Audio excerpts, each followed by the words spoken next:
हठात पुरी श्रीमंदिर निकट को माड़ी आसिले सुरक्षाकर्मी समस्त हाथ थिला अत्याधुनिक अस्त्रशस्त्र सेमानक सहित अग्निशम विभागर लेडर K9 संधानी कुकुर और बोमा निष्क्रियकारी दल मध्य सामिल थिले।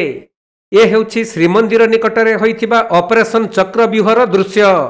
दुईटी स्नाइपर टीम सहित 4टी भागरे विभक्त होई आतंकवादी को किपरि रोका जाई परिबो से नै करिथिले मॉक ड्रिल। हठात रथयात्रा गहली भितरे 2 जन आतंकवादी बंदूक धरी अतर्कित भावे गोली चालना करिथिले। आउ अनेक श्रद्धालु को पणबंदी करी एक शौच बिल्डिंग रे आत्मगोपन करिथिले। एही खबर पाई प्रथमे अग्निशम विभाग पक्षरु नियाकु आयत्त करा जाइथिला। परे अति सतर्कतार सहित अग्निशम विभागर कर्मचारी माने शौच लेडर जुगे कुठाकु जाइथिले।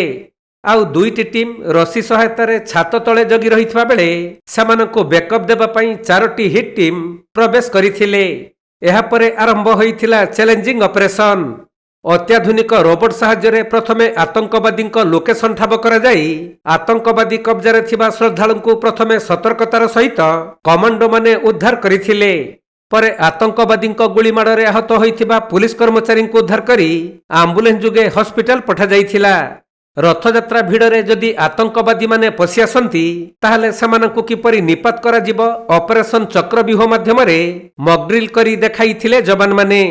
जहाँकि कौनसी संभाव्य आतंकवादी कार्यकलाप को किपरि प्रतिहत करा जाई परिबो मॉक ड्रिल माध्यम रे दिया जाइछि दृढ़ वार्ता।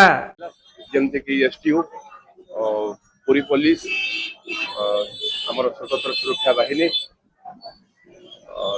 रक्षक team QRT plus fire services ODRAF medical एमान को नेकी करा जायतिला।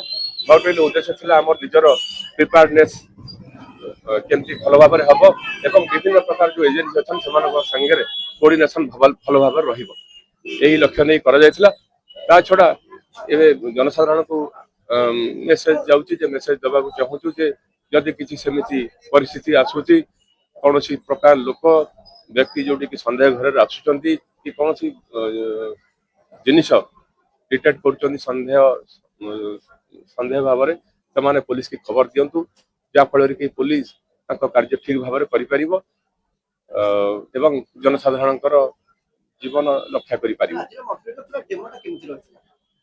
डेमो ठीक थिला।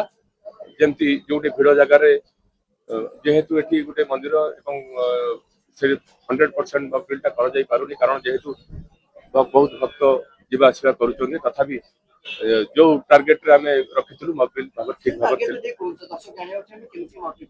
मॉकड्रिल भल थिला जे जो 2 जन संदिग्ध व्यक्ति से मंदिर पाखापाखि डिटेक्ट होइथिले जे माने मंदिर भीतर को प्रवेश करिया चाहूले सेठी हमर जो क्यूआरटी टीम थिला सेमान तांको रिटालिएट करिथिले जेहेतु से 2 जन थिले सेमान दौड़ी की सेठी क्यूआरटी टीम पाखे रही पाइलन दौड़ी की पळि आसिले एवं पाखे थिबा जो बागड़िया धर्मशाला अछि सेठी सेमाने आश्रय नैथिले एवं तांको संगे 3-4 जन होस्टेज को रखिथिले एवं सी तार खबरटा हम देइथिलु जेमति कि एसओपी अछि हमें खबर देइथिलु जो हमर एसटीओ टीम अछि सेमाने समस्त एजेंसी संगे सहायता माने कोऑर्डिनेशन रखी हमर ऑपरेशन को आरंभ करथिले।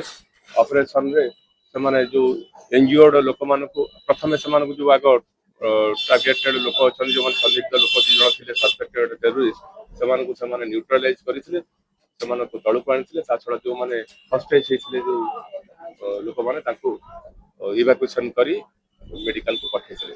मॉकड्रिल जेमती हवा कथा आज भल भाव पुलिस डेफिनेटली पुलिस नेचुराली आमे भगवान पाखे प्रार्थना करूछु एवं आमे निजको प्रिपेयर करूछु जे एत बड़ जो चैलेंज आछि रथयात्रा आछि एवं दिल्ली माने मंदिर रे आमे जो बाटालियन रो कमांडेंट हिसाब रे आमे समस्त फोर्स मुतयन अछंती श्री मंदिर रो सुरक्षा भक्त मानकर सुरक्षा हमर प्रथम कर्तव्य एवं आमे सदा सर्वदा चेष्टा करिबो। पुरीरु प्रकाश कांडिंग रिपोर्ट कोणार्क लाइव।